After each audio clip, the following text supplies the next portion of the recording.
তোমরা মাইক্রোসফটের প্রতিষ্ঠাতা বিল গেটসের নাম শুনেছো, ঠিক না? বিল গেটস একটি বই লিখেছেন, রোড অ্যাহেড। সে বইয়ে তার মা মেরি ম্যাক্সওয়েল বিল গেটসকে 4টি পরামর্শ দিয়েছিলেন। বিল গেটস তার বইতে লিখেছে সে 4টি পরামর্শ আমার জীবনকে পরিবর্তন করার জন্য যথেষ্ট ছিল। তার মধ্যে প্রথম পরামর্শ হচ্ছে you have to be exceptional, তোমাকে ব্যতিক্রম হইতে হবে। দ্বিতীয় হচ্ছে ড্রিম বিগার, তোমার স্বপ্ন হবে বড়।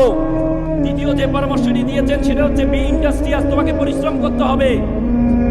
চতুর্থ যে পরামর্শটি দিয়েছেন রিড বুক, প্রচুর বই পড়তে হবে। B exceptional. তোমরা এখানে যারা আছো আগে বলো যে নলেজ ইজ পাওয়ার, এখন বলে knowledge is powerless without skill.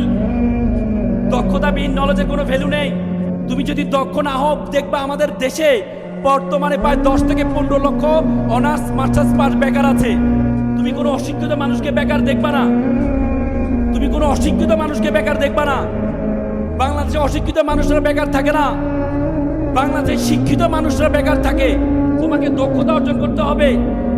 তোমাকে এমন একটি দক্ষতা অর্জন করতে হবে যে দক্ষতা 10 জন বন্ধু থেকে তোমাকে পার্থক্য করবে। তোমার 10 জন বন্ধু থেকে তোমাকে পার্থক্য করবে এমন একটি দক্ষতা অর্জন করতে হবে। তোমাকে speaking skill, the most final skill all of the skill.